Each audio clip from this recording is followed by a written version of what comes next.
भारतीय राज्यघटनेचे वैशिष्ट्य, silent features of Indian constitution. आपल्या देशाचे आपण एवढे वैशिष्ट्य काढू शकतो म्हणजे संविधानाचे, ज्याला सिरियसली काही सीमा नाही आहे. आणि लक्षात घ्यावं की भारतीय राज्यघटनेचं महत्त्व फक्त भारतापर्यंत सीमित नाही, तर भारतीय राज्यघटनेच्या महत्त्वाला तर परकीय देशसुद्धा मान्य करतात की जगातला एक मजबूत आणि असा लेंदियस कॉन्स्टिट्यूशन म्हणजे एक व्यापक कॉन्स्टिट्यूशन हा भारतीय कॉन्स्टिट्यूशन आहे. तर याचे काय काय वैशिष्ट्य आहे जरा त्या वैशिष्ट्यांना आपण बघून घेऊया. फर्स्ट टाका, त्याला आपण म्हणणार की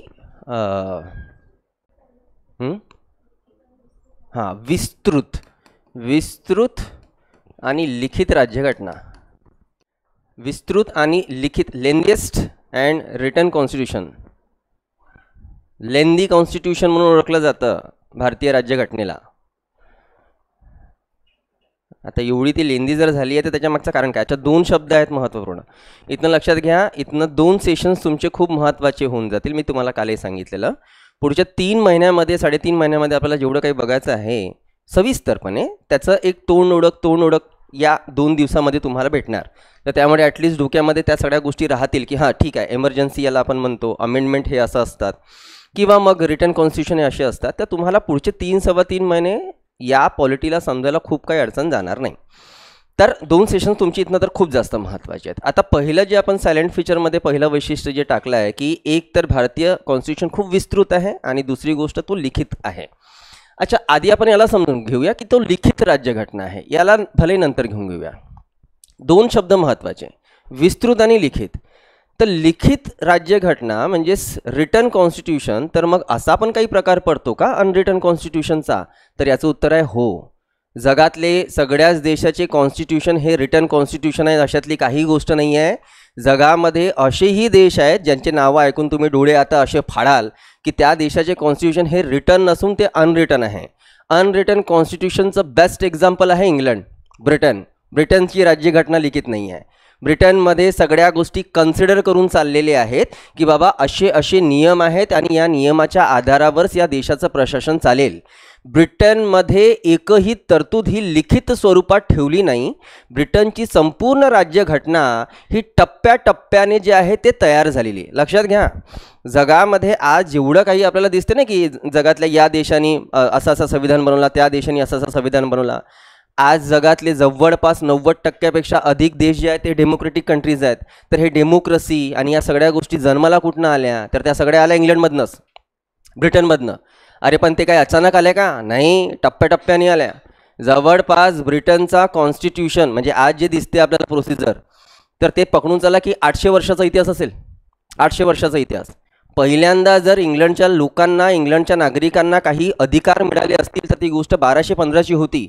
एक मॅग्ना कार्टा तिथल्या राजांनी जो आहे तो डिक्लेअर केला होता. मॅग्ना कार्टा म्हणजे दिले गेलेले अधिकार, त्याला आपण खलिता म्हणतो.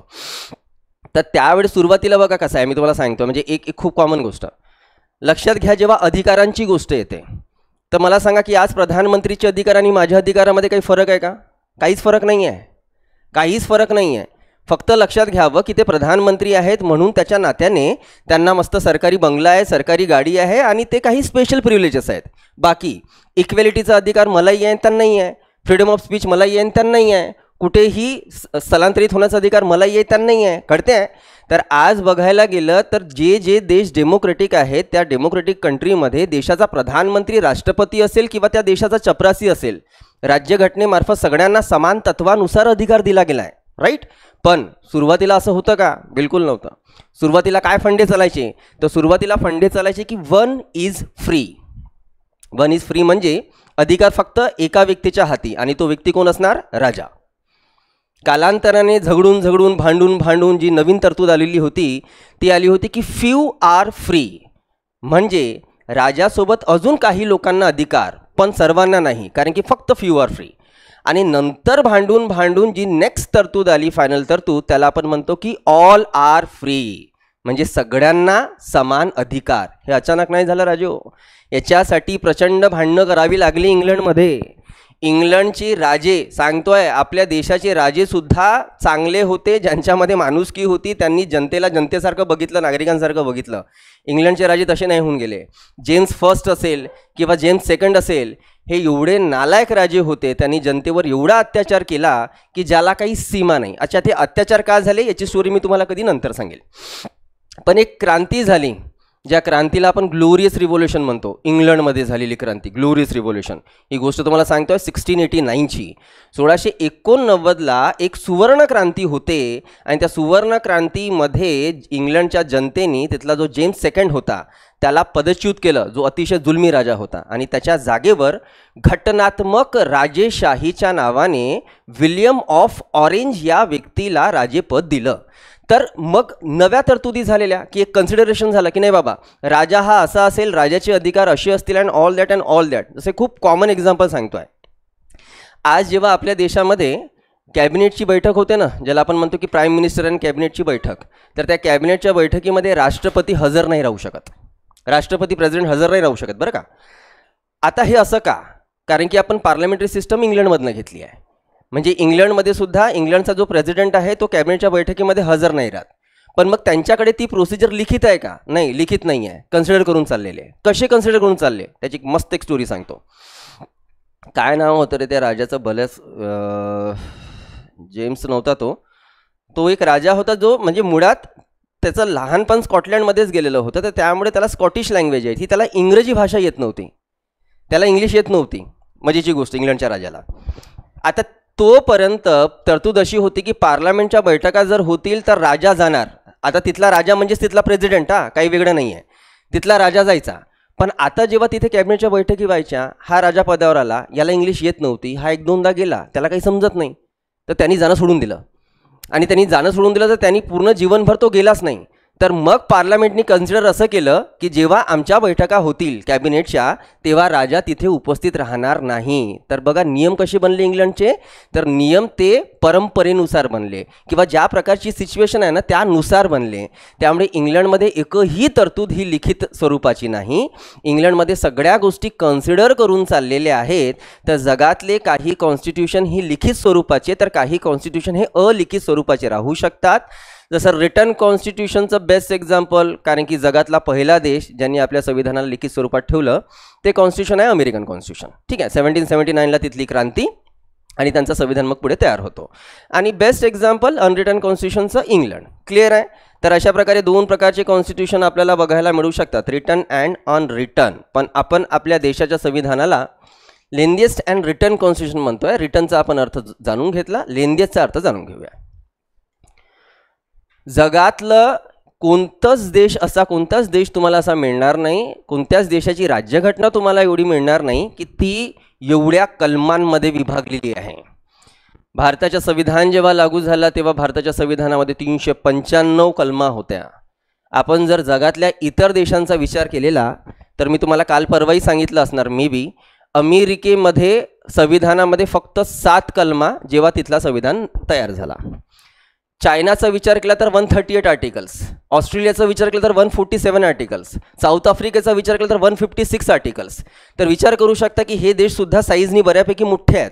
पण एवढे मोठे देश असूनसुद्धा त्यांच्या देशातल्या ज्या कलमा आहेत त्या भारताच्या संविधानाच्या दूरपर्यंत नाही आहेत. भारताचं संविधान जेव्हा लागू होतं तर जवळपास 400च्या आसपास जर कलमा आहे तर हा किती विस्तृत राज्यघटना आहे. तर एवढं विस्तृत राज्यघटना राहण्यामागचं कारण काय? कारणं भरपूर आहेत. आपल्या देशाचं संविधान एवढा विस्तृत राहण्याच्या मागचं एक पहिलं कारण आहे भारतामध्ये असणारी डायव्हर्सिटी, म्हणजे विविधता. आता विविधता म्हणजे बघा काय, भारत भाषेच्या तत्वानुसारही विभागलेला आहे, भारत जाती धर्माच्या तत्वानुसार सुद्धा विभागला आहे, भारत प्रांतांच्या तत्वानुसार सुद्धा विभागला आहे ना रे. जर भाषेच्या तत्वानुसार विभागला आहे तर भाषांना घेऊन काही प्रोसिजर्स आणि प्रोव्हिजन्स आपल्याला राज्यघटनेमध्ये करावे लागतील ना. जसं आपल्या देशामध्ये असणारी मूळ जमाती ज्यांना आपण शेड्यूल्ड ट्राईब्स म्हणतो, आणि शेड्यूल्ड ट्राईब्सला मग संरक्षण देण्याकरिता आपल्याला काही ना काही तरतुदी करून ठेवावं लागतील की नाही. इंग्लंड किंवा अमेरिका किंवा इतर देशामध्ये आहेत का एवढ्या ट्राईब्स? नाही आहे, तर त्यांना गरज पडली नाही. अरे बाबा, पण आपल्याला तर गरज होती की त्यांच्यासाठी एक सिक्युअर प्रोसिजर आधीपासून करून ठेवावी, प्रोव्हिजन्स आधीपासून करून ठेवावी. तर ते करता करता करता करता आपण एवढ्या आर्टिकल्स ॲड केल्या की आपल्याला देशाचा जो कॉन्स्टिट्यूशन आहे तो एवढा लेंदी दिसतो आहे. एक अमू स्वामीनाथन नावाच्या ज्या मॅडम होऊन गेलेल्या नाही, ॲनी मस्करेन, ज्या 15 मेंबर्स होत्या ना वुमेन्स रिप्रेझेंटर कॉन्स्टिट्यूशनमध्ये, त्यामध्ये एक होत्या ॲनी मस्करेन नावाच्या. ॲनी मस्करेननी या लेंदी कॉन्स्टिट्यूशनला घेऊन टीका केली होती. त्यांचं मत असं होतं की कोणत्याही देशाचा संविधान असा असायला पाहिजे की त्या देशाचा नागरिक सहजतेने त्या संविधानाची कॉपी आपल्या खिशाच्या म्हणजे आपल्या शर्टाच्या वरच्या खिशामध्ये सहजतेने घेऊन तो फिरू शकला असला पाहिजे. हे त्यांचं मत होतं. नो डाऊट मत चांगलं आहे. पण करता काय, भारताच्या आपण डायव्हर्सिटीचा विचार केला तर एवढा छोटा कॉन्स्टिट्यूशन बनवणे हे आपल्यासाठी शक्यच नव्हतं आणि म्हणून तो कॉन्स्टिट्यूशन आपल्याला एवढा मोठा झालेला दिसतो. तर पहिलं कारण आहे विविधता आणि दुसरं महत्त्वाचं कारण एवढ्या मोठ्या कॉन्स्टिट्यूशनचं की पहिली गोष्ट भारताचा संविधान हा भारतासाठी देशासाठी लागू असणारा एकच संविधान आहे. एकच संविधान काय सांगतो? एकच संविधान म्हणजे काय सांगतोय तुम्हाला? आता अमेरिकेचे आर्टिकल्स ऐकून तुम्हाला सरप्राईज व्हायला पाहिजे होतं की एवढा मोठा देश आहे बॉस अमेरिका आणि फक्त 7 कलमा अमेरिकेच्या कॉन्स्टिट्यूशनमध्ये. त्याच्या मागचं कारण असं आहे की अमेरिकेच्या ज्या 7 कलमाबद्दल आपण बोलून राहिलो ना, तर अमेरिकेमध्ये संविधान किती आहेत? तर अमेरिकेमध्ये 51 संविधान आहेत. आता 51 संविधान आहेत म्हणजे काय? देशासाठी त्यांचा जो संविधान आहे त्याच 7 कलमा आहेत. पण अमेरिकेमध्ये राज्य किती आहेत? 50 आणि प्रत्येक आपल्या राज्याचं आपापलं संविधान आहे की कुठल्या तरतुदीनुसार त्यांचं प्रशासन चालणार. आणि जर प्रत्येक राज्याचं आपलं सेपरेट संविधान आहे तर त्यांच्या देशाच्या संविधानामध्ये एवढ्या प्रोव्हिजन करण्याची काही गरज होती का? नाही. म्हणून तिथे 7 दिसतात. अरे पण भारताचं संविधान तर देशासाठी एकमेव संविधान आहे ना. आत्तापर्यंत फक्त जम्मू काश्मीर हे राज्य एक्सेप्शनल स्टेट होतं की ज्या राज्याचा संविधान हा वेगळा होता, त्यांच्यासाठी त्यांच्या राज्यासाठी काही वेगळ्या प्रोसिजर चालायच्या. पण उर्वरित राज्य आणि केंद्रशासित प्रदेशाचा विचार केला तर एकच संविधान आहे आणि जर एकच संविधान असेल तर त्या संविधानामध्ये सगळ्यांसाठी तरतुदी करायला गेले तर तो लेंदीत जाणार की नाही? कळते आहे. तर एकच संविधान देशाचा म्हणूनही तो आपल्याला एवढ्या लेंदी स्वरूपाचा दिसतो. ठीक. हे दुसरं कारण. त्यानंतर तिसरं महत्त्वाचं कारण असं लिहाल वकिलांची गर्दी. एक्झाम्पल घेऊन चालू की या रविवारी महिला मंडळींनी पार्टी ठेवली कोणाच्या तरी घरी आणि सगळेच्या सगळे 100 बडकर एक कूक आहेत. 100 बडकर एक कूक आहेत आणि 2च डिश यांना बनवायचे आहेत आणि हे सगळेच्या सगळे त्या डिशमध्ये एक्सपर्ट आहेत.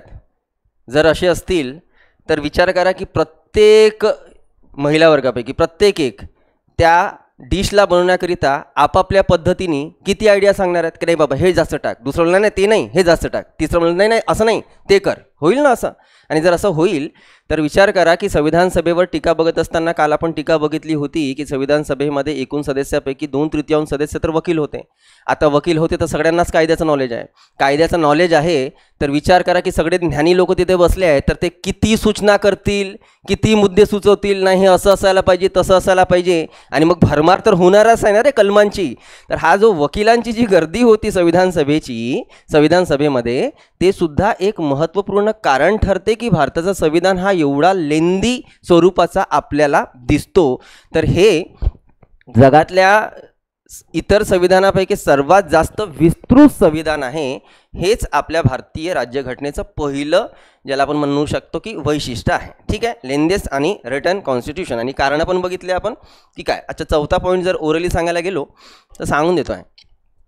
काय आहे ना की संविधानकर्त्यांना असा संविधान बनवायचा होता की भविष्यामध्ये कोणत्याच सरकारला कुठल्याच प्रकारची प्रॉब्लेम होऊ नये म्हणजे बघा काय आहे. एक्झाम्पल घेऊ. एक साधे एक्झाम्पल घेतो. पकडून चला की आज देशाच्या सरकारला काही निर्णय घ्यायचा आहे आणि जर ती गोष्ट लिखित स्वरूपामध्ये राज्यघटनेमध्ये नसेल तर सरकार तर आपल्या मर्जीनुसार त्यावर निर्णय घेणार ना. सरकार या नेहमी एथिक्स आणि मॉरॅलिटीच्या बेसिसवरच नेहमी निर्णय घेतील असं काही आहे का? नाही. कधी कशाला मॅक्झिमम टाईम ते त्यांच्या फायद्यासाठी नाही का निर्णय घेऊ शकतात. आणि जर फायद्यासाठी निर्णय घेऊ शकतात तर 1950 नंतर येणारी कोणतीही सरकार आपली मनमर्जी चालू नये आणि संविधानामध्ये लिखित स्वरूपातल्या तरतुदीच्या आधारावरच प्रशासन करावं असं संविधानकर्त्यांचं मत होतं आणि म्हणून बारीक चुरीक गोष्टी ज्या आहेत ते त्यांनी लिखित स्वरूपात ठेवण्याचा प्रयत्न केला. जसं मी तुम्हाला काल परवा काहीतरी बोललो असणार. आता 2029ला पुन्हा लोकसभेच्या निवडणुका होतील. ऑलरेडी प्रधानमंत्री नरेंद्र मोदी यांचे 3 टर्म्स समाप्त होतील 2029ला आणि जेव्हा नेक्स्ट इलेक्शन्स होणार आहेत 2029ला तर प्रधानमंत्रीची जर अशी इच्छा झाली किंवा BJPची अशी इच्छा झाली की बाबा मागच्या 3 टर्ममध्ये BJPच होती, प्रधानमंत्री म्हणून नरेंद्र मोदीच होते, तर लोकांची इच्छा ही सरकार यावी, ही असावी आणि प्रधानमंत्रीच असावे हे नरेंद्र मोदी, तर त्यामुळे इलेक्शन घ्यायची काय गरज, एक काम करतो आम्हीच पुढच्या 5 वर्षासाठी कंटिन्यू करून घेतो, असं कितीही इच्छा झाली तरी होऊ शकणार आहे शक्यता नाही. संविधान सांगते आर्टिकल 81 नुसार लोकसभेचा कालावधी 5 वर्षाचा, दर 5 वर्षाने लोकसभेच्या निवडणुका होतील, त्या सरकारला अथवा पॉलिटिकल पार्टीला जनतेला फेस करावं लागेल आणि जनतेला आकर्षित करून मते मिळवून घ्यावे लागतील, तेव्हा कुठे त्यांची सरकार बनू शकणार. कळते आहे, कोणाचीच मनमर्जी चालू शकत नाही या देशामध्ये. मनमर्जी नाही, तात्विकरित्या मनमर्जी फक्त संविधानाची चालेल. म्हणून त्या सगळ्या गोष्टींना लिखित स्वरूपात ठेवण्याचा प्रयत्न झाला आणि भारतीय राज्यघटना एवढी लेंदी स्वरूपाची आपल्याला दिसते. क्लिअर? ठीक आहे. First feature. देन नेक्स्ट टाका. सेकंड पॉइंट आहे ड्रॉन फ्रॉम वेरियस सोर्सेस.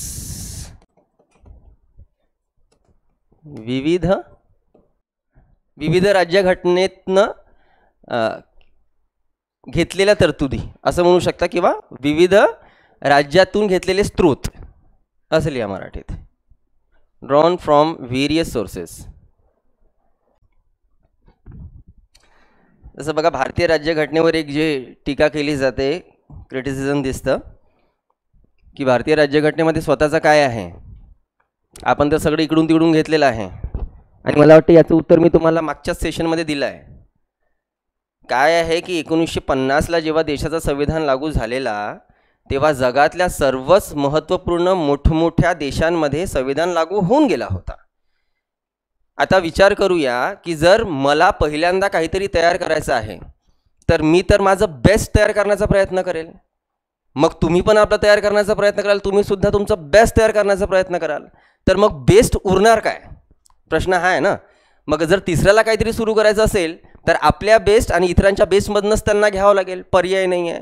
त्या कालखंडापर्यंत अमेरिका असेल, ब्रिटन असेल, ऑस्ट्रेलिया असेल, या सगळ्या देशांचा संविधान जर तयार होता, फ्रान्स असेल, जर्मनी असेल, तर आपण काय केलं तर आपण त्यांच्या संविधानातल्या चांगल्या चांगल्या तरतुदी ज्या आहेत त्या हुंदाडून काढल्या. डॉक्टर आंबेडकर संविधान सभेमध्ये यावर बोलत असताना म्हणतात की आम्हाला या गोष्टीचं खूप जास्त स्वाभिमान आहे की आम्ही जगातल्या सगळ्या संविधानाला धुंदाडून भारताचा बेस्ट संविधान तयार करण्याचा प्रयत्न केलेला. ही त्यांची डायलॉग संविधान सभेमध्ये त्यांनी जी आहे ती दिलेली की 60 देशाच्या संविधानाचा विचार केला गेला आणि त्या 60 देशाच्या संविधानातनं चांगल्या चांगल्या गोष्टी काढून आपण आपल्या देशाचं संविधान तयार केलेला. तर हे सुद्धा आपल्या देशाच्या संविधानाचं एक महत्त्वपूर्ण वैशिष्ट्य आपण म्हणू शकतो. आणि जसं एक्झाम्पल घेतलं की अमेरिकेकडनं आपण काय घेतलं तर अमेरिकेकडनं विशेषतः आपण फंडामेंटल राईट्ससारखे मुद्दे घेतले. रशियाकडनं काय घेतलं तर रशियाकडनं आपण फंडामेंटल ड्युटीजसारखे मुद्दे घेतले. आयर्लंडकडनं काय घेतलं तर आयर्लंडकडनं आपण direct principle of state policies घेतलं. साऊथ आफ्रिकेमधनं काय घेतलं, अमेंडमेंटची प्रोसिजर घेतली. ऑस्ट्रेलियामधनं काय घेतलं, जॉईंट सिटिंग घेतलं पार्लमेंटचं. आपण प्रत्येक देशाच्या संविधानातनं चांगल्या तरतुदी काढून भारताचं संविधान बेस्ट बनवण्याचा प्रयत्न झाला. एक महत्त्वाची गोष्ट, आपण भले बाकीच्याकडनं घेतलं आहे पण त्याला जशानी तसं बिलकुल नाही घेतलं. एकही तरतूद असं नाही केलं आपण की तिकडनी उचलली इकडे पेस्ट केली, इकडनी कॉपी केली इकडे पेस्ट केली, नाही. त्याच्यामध्ये कित्येक बदल केलेले आणि जिथनं मूळ संविधानातनं आपण ज्यांच्याकडनं घेतलेलं त्यांच्यापेक्षा चांगली तरतूद भारतीय राज्यघटनेमध्ये टाकण्याचा प्रयत्न केला. जसं आता सांगितलं की आपण अमेरिकन कॉन्स्टिट्यूशनमधनं फंडामेंटल राईट्स घेतले, पण भारतीय नागरिकांच्या आज आपण जर मूलभूत अधिकाराचा विचार केला तर जेवढे अधिकार अमेरिकन नागरिकांना नाही आहेत त्याच्यापेक्षा जास्त अधिकार भारतीय नागरिकांना आहेत. मग अमेरिकेतनं जरी आपण मूलभूत अधिकार घेतलं पण तरी त्यांच्यापेक्षा चांगलं काहीतरी भारतीय संविधानामध्ये टाकण्याचा प्रयत्न केला ना. तर याच बाबी भारतीय राज्यघटनेला जे आहे ते वेगळं करतात.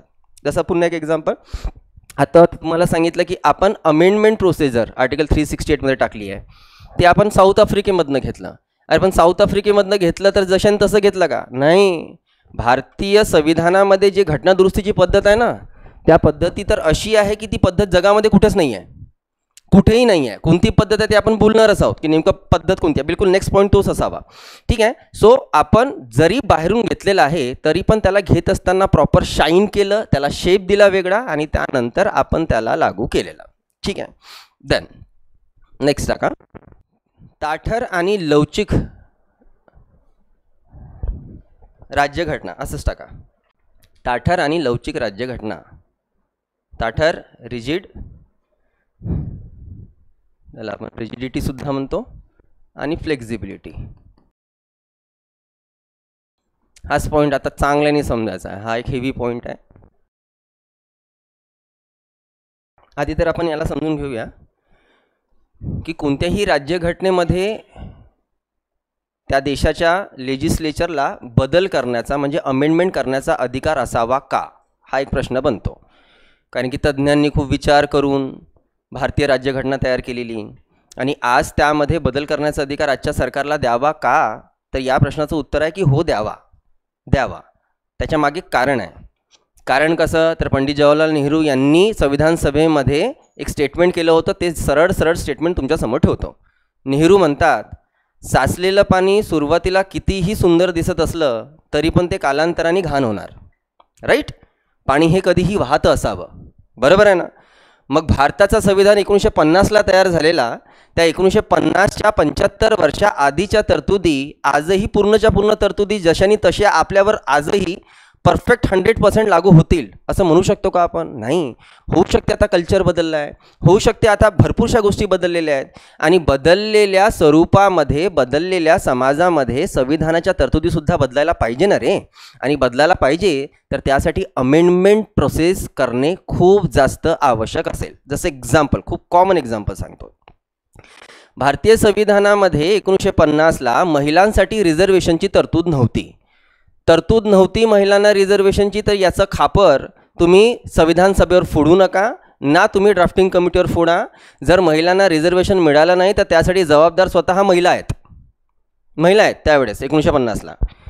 जेवढ्या 15 महिला होत्या ना संविधान सभेमध्ये, मग त्या ॲनी मस्क्रेन असेल किंवा मग त्या तुमच्या दुर्गाबाई देशमुख असतील, हंसा मेहता असतील, या व्यतिरिक्त अमू स्वामीनाथन असतील, या व्यतिरिक्त अजून ज्या एकच दलित महिला होती जी आपल्या देशाची फर्स्ट दलित ग्रॅज्युएट होऊन जाते, ती महिला दक्षयानी वेलायुदान, हे त्यांचं नाव, दक्षयानी वेलायुदान. हे जेवढ्या महिलांचे मी नाव घेतले आहेत ना, सगळ्यांनी आपलं मत मांडत असताना एक मुद्दा हमखास त्यांनी म्हटलं की महिलांसाठी आरक्षणाची तरतूद करण्याची गरज नाही. 1930ला गांधीजींनी सविनय कायदेभंग चळवळ चालवला, त्यामध्ये महिलांचा एवढा सक्रिय सहभाग होता, तर गांधीजींनी आम्हाला काय रिझर्वेशन दिलं होतं का? नाही ना. पण तरी आमचं इन्व्हॉल्वमेंट होतंच ना. तर महिलांना रिझर्वेशनची काही गरज नाही. महिला या स्वतःची प्रगती करू शकतात. त्या 15 बायांना वाटलं की बाबा आम्ही संविधान सभेपर्यंत येऊन पोचलो तर कालांतराने पुढच्या संपूर्ण महिलासुद्धा संसदेपर्यंत येऊन पोचतील. ते त्यांच्या चुका होत्या. त्यांनी त्यावेळेस महिला रिझर्वेशनला नकार दिला, नाहीतर ही प्रोसिजर तेव्हाच ॲड झाली असती, एक एक्स्ट्राची कलम आपण बघितली असती संविधानामध्ये, पण ते काही झालं नाही. पण आज आपण जेव्हा बघतो की महिलांचा वाटा किती आपल्या लोकसभेमध्ये, तर 10-12%, राज्यसभेमध्ये तेवढाही नाही, विधानसभेमध्ये त्याच्यापेक्षा कमी. तर मग अशा परिस्थितीमध्ये वुमेन्स रिप्रेझेंटेटिव्हचं काय बॉस? मग त्यासाठी महिलांना रिझर्वेशन देण्याची गरज आज तर वाटून राहिली ना. आणि जर वाटून राहिली तर त्यासाठी आपण आत्ता एक अमेंडमेंट केली, 107 काहीतरी अमेंडमेंट असेल, त्या आधारावर महिलांना लोकसभा आणि विधानसभेमध्ये 1/3 म्हणजे 33% रिझर्वेशन ठेवलं आहे रिझर्वेशन लोकसभेत आणि विधानसभेत. तर लोकसभा आणि विधानसभेची प्रोसिजर कुठे आहे? कॉन्स्टिट्यूशनमध्ये. मग कॉन्स्टिट्यूशनमध्ये अमेंडमेंट करावी लागेल ना. तर म्हणून अमेंडमेंटची पद्धत ही घटनेमध्ये नमूद असणे आवश्यक आहे. पण ती अमेंडमेंट करायची कशी, अमेंडमेंटची प्रोसेस काय, तर लक्षात घ्या बा. इंग्लंडसारख्या देशामध्ये अमेंडमेंट करण्याची पद्धत खूप सोपी आहे, खूपच साधी आहे. ज्या देशामध्ये घटनेमध्ये बदल करण्याची पद्धत ही खूप साधी आणि सोपी आहे त्याला आपण म्हणतो फ्लेक्झिबिलिटी ऑफ कॉन्स्टिट्यूशन, कारण की सहजतेने तो बदल होऊ शकतो. कळते आहे का? पण अमेरिकेसारख्या देशामध्ये जर आपण अमेंडमेंट करायला गेलो तर बॉस त्या देशामध्ये अमेंडमेंट करणे हे खूप जास्त अवघड आहे. खूप अशी खतरनाक प्रोसिजरनी सगळ्या मुद्द्याला जावं देऊ लागतं, तेव्हा कुठे अमेरिकेमध्ये अमेंडमेंट होत असते. तर त्यामुळे अमेरिकेच्या कॉन्स्टिट्यूशनमध्ये सहजासहजी बदल होत नाही. त्यामुळे अमेरिकेचं कॉन्स्टिट्यूशन कसं रिजिड आहे, ताटर आहे. कळते आहे? क्लिअर आहे ना. तर आता बघू आपण प्रोसिजर की कशा प्रकारे ताठर आणि कशा प्रकारे फ्लेक्झिबिलिटीच्या नावाने आपण अमेंडमेंट करू शकतो. जसं अमेरिकेत होऊन किती घटना दुरुस्त्या झाल्या असतील आतापर्यंत, 17-18 काहीतरी, 17-18. आपल्या देशात किती, 113. फरक आहे ना. अच्छा, अमेरिकेत संविधान कधी लागू झाला, 1781. म्हणजे त्यांचं संविधान लागू होऊन आता 250 वर्ष होऊन गेलेले, 250-300 वर्ष. भारताचं संविधान 75 वर्ष, तरी 113 कॉन्स्टिट्यूशन अमेंडमेंट. आणि अमेरिकेमध्ये एवढ्या कमी का? अरे कठीण किती पद्धत आहे. त्यामुळे जोपर्यंत एक्स्ट्रीम गरज पडत नाही तोपर्यंत अमेरिकेच्या संविधानामध्ये अमेंडमेंट करण्याबद्दल कोणी विचारसुद्धा करू शकत नाही. तर नेमकं कशा प्रकारे आपण भारतीय राज्यघटनेमध्ये बदल करू शकतो, अमेंडमेंट करू शकतो, तो भाग बघून घेऊया. आपण म्हटलं ब्लेंड रिजिडिटी अँड फ्लेक्झिबिलिटी म्हणजे भारतीय संविधान हा ताठर आणि लवचिक राज्यघटनेचं एक्झाम्पल आहे. तर याचा अर्थ माहिती आहे काय निघतो, भारतीय राज्यघटनेमध्ये बदल साध्या आणि सोप्या पद्धतीने सुद्धा केला जाऊ शकते आणि भारतीय राज्यघटनेमध्ये बदल म्हणजे अमेंडमेंट हे खूप कठीण पद्धतीने सुद्धा केला जाऊ शकते. म्हणून तुम्हाला म्हटलं की भले आपण अमेंडमेंटची प्रोसिजर साऊथ आफ्रिकेमधनं घेतली आहे, पण जशान तशी नाही घेतली. जगात कोणत्याही देशामध्ये अमेंडमेंट करण्याची पद्धत एकच प्रकारची आहे, एकच. भारतामध्ये 3 प्रकारचे आहेत. आपण 3 पद्धतीने भारतीय संविधानामध्ये बदल करू शकतो.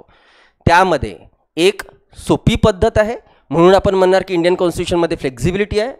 एक कठीण पद्धत आणि तिसरी त्याच्यापेक्षा जास्त कठीण पद्धत म्हणजे भारतीय कॉन्स्टिट्यूशन रिजिडसुद्धा आहे. म्हणजे एक प्रकारचं ते कॉम्बिनेशन झालं ना रिजिड अँड फ्लेक्झिबिलिटीचं, कळते.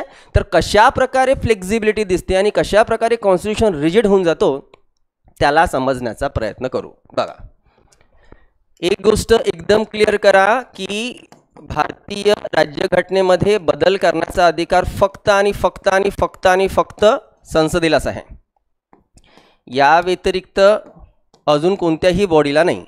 आणि आपण जेव्हा संसद म्हणतो तेव्हा संसद 2 गृह आणि 1 राष्ट्रपती मिळून तयार होतं. याच्या आधी पण हजारदा सांगितलं आहे तुम्हाला, लोकसभा, राज्यसभा आणि देशाचे राष्ट्रपती. पण आपल्याला ही 3दा मांडावं लागेल कारण की आपण 3 पद्धती बघणार आहोत अमेंडमेंटच्या. मी भले आता तुम्हाला 2-3दा सांगितलं की 3 पद्धती आहेत, 3 पद्धती आहेत, पण बघायला गेलं तर 2च पद्धती आहेत, पण तरी 3 पद्धती आहेत.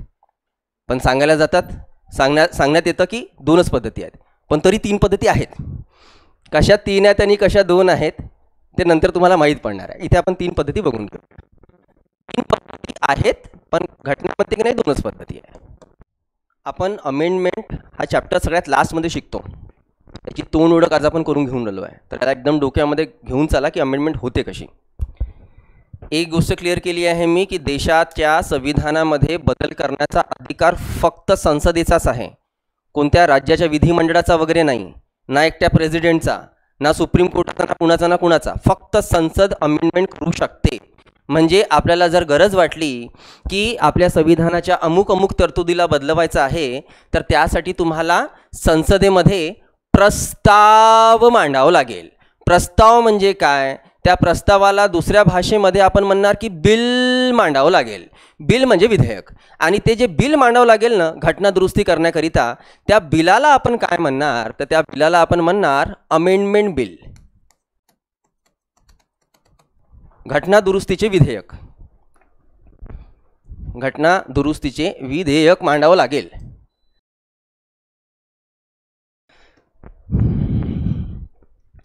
हे असं नाव तुम्ही पहिल्यांदाच ऐकलं असावं की याच्या आधी ऐकलं आहे, अमेंडमेंट बिल वगैरे असं काहीतरी असते. आपल्याला बिलाच्या पद्धतीनंतर बघायचे आहेत. पार्लमेंटमध्ये कोणकोणत्या प्रकारचे बिल येऊ शकतात. पार्लमेंटमध्ये ऑर्डिनरी बिल येतं, पार्लमेंटमध्ये अमेंडमेंट बिल येतं, पार्लमेंटमध्ये मनी बिल येतं, पार्लमेंटमध्ये फायनान्शियल बिल येतं. 4 प्रकारचे बिल्स आहेत, 4 प्रकारचे बिल्स. त्यापैकी एक बिल बघून राहिलो आपण अमेंडमेंट बिल. ऑफकोर्स ते बिल ज्या बिलाला मांडून आणि पास करून आपल्याला राज्यघटनेमध्ये बदल करायचा आहे त्या बिलाला आपण अमेंडमेंट बिल म्हणतो. क्लिअर, ठीक आहे. सो आपल्याला जर राज्यघटनेमध्ये बदल करायचा असेल तर त्यासाठी आपल्याला एक बिल प्रस्तुत करावं लागेल, त्याला आपण अमेंडमेंट बिल म्हणतो. आपण हे बिल कुठे मांडायचं, संसदेच्या कोणत्या गृहात, तर त्याला काही क्रायटेरिया नाही आहे. 2 गृह आहेत. तुम्ही पूर्वी त्याला लोकसभेत सुद्धा मांडू शकता किंवा त्याला तुम्ही राज्यसभेमध्ये सुद्धा मांडू शकता. क्लिअर आहे. एक्झाम्पल घेऊ. आपण जर त्या बिलाला लोकसभेमध्ये सुरुवातीला मांडलं, चला इथे प्रेझेंट केलं आपण त्या बिलाला, तर बिलावर आता काम काय चालणार, तर लक्षात घ्या की कोणत्याही बिलावर 2 महत्त्वाचे काम चालतात. एक आधी त्यावर डिस्कशन होणार, दुसरं त्यावर वोटिंग होणार. डिस्कशन म्हणजे त्या बिलाचं महत्त्व काय, बिल पास करून काय प्राप्त करायचं आहे, बिल पास करून नेमकं कोणत्या पद्धतीमध्ये बदल होणार आहे आपल्याला मांडावं लागेल ना. तर आधी डिस्कशन होईल, त्यानंतर त्यावर मतदान होईल. अच्छा, मतदान का घेतलं जाईल हे समजण्याची गरज आहे का? त्या बिलाला पास करण्याकरिता आपल्याकडे दुसरी पद्धत आहे का? अरे मतदान घेऊनच तर आपण ते बिल पास करू शकतो ना. मतदानामध्ये मत कोण देणार? लोकसभेचे मेंबर्स ओनली. ठीक आहे, आणि लोकसभेचे मेंबर्स मत देतील तर लक्षात घ्यावं, लोकसभेमध्ये एकूण किती सदस्य बसतात? 543. आता एक महत्त्वाची गोष्ट आपण म्हणतोय की 3 प्रकारच्या पद्धती आपण बघून राहिलो आहे अमेंडमेंटची. ही जी पद्धत आहे ही सिंपल मेजॉरिटीची पद्धत आहे. ही जी पद्धत आहे ही स्पेशल मेजॉरिटीची पद्धत आहे. आणि ही जी तिसरी पद्धत बघू ही सुद्धा स्पेशल मेजॉरिटी विथ स्टेट. इथे समजवण्याकरता मी 3 मुद्दे मांडले. साधे बहुमत, विशेष बहुमत, विशेष बहुमत राज्यासकट, 3 मुद्दे मांडलेले.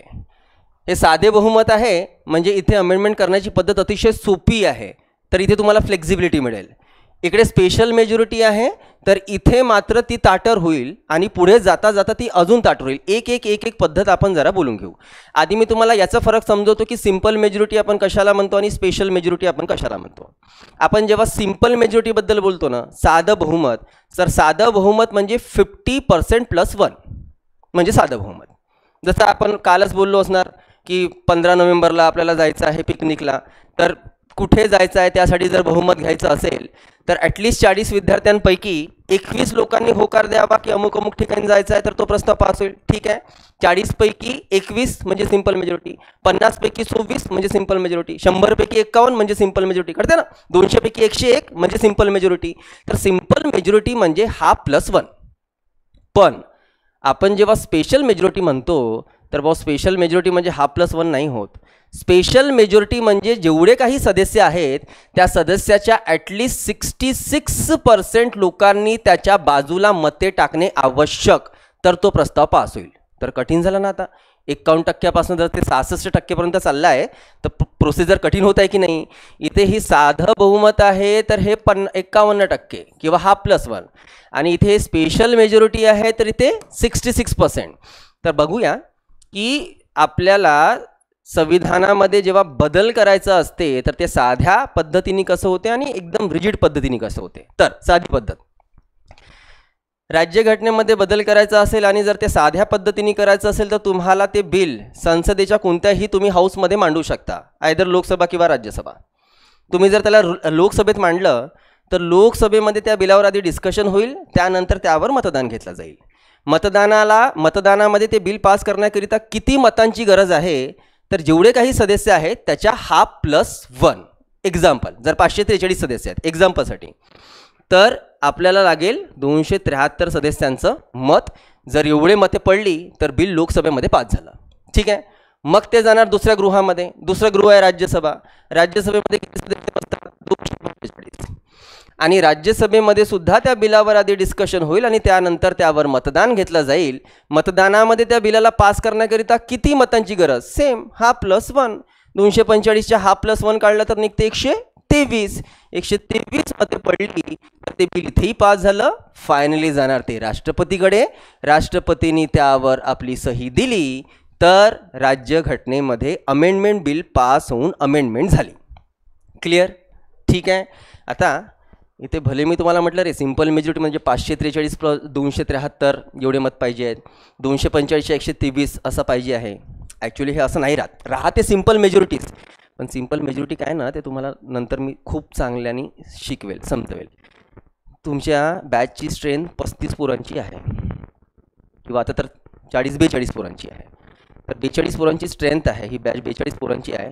येता का तुम्ही रोज 42च्या 42? मी तर नाही बघितले कधी 42 बसल्यात.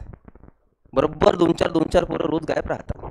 तर काय वाटतं हे महान नेते 543 काय रोज येत असतील?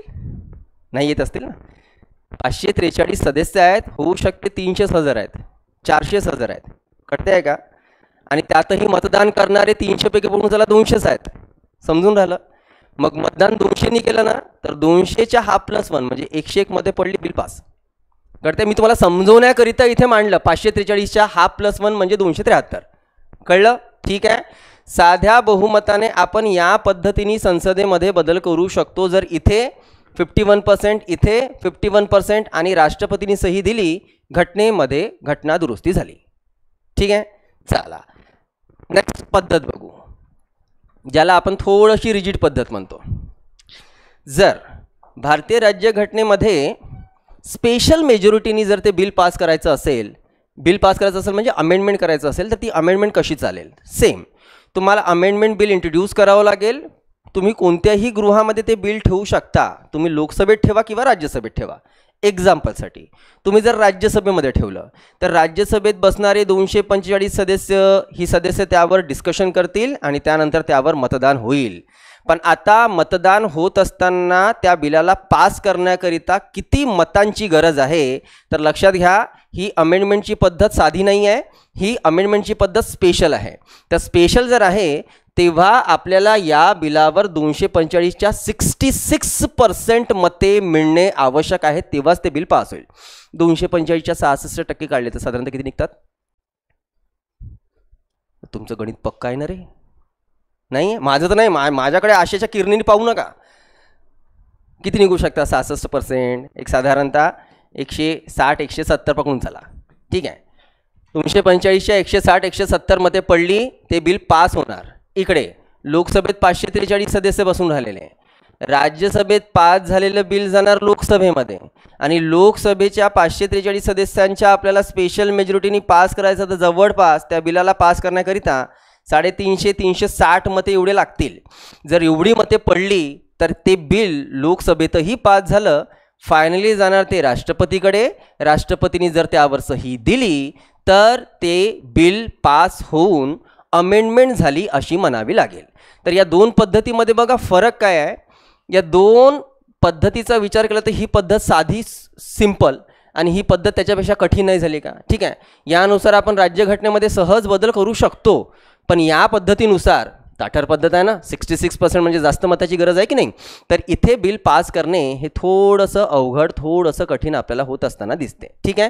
तर ही फ्लेक्झिबिलिटी आणि हे रिजिडचं एक्झाम्पल झालेलं. ठीक. पुढे अजून जर आपण गेलं तर तिसऱ्या प्रकारचं जे अमेंडमेंट बिल आहे त्याला पास करण्याकरिता काय?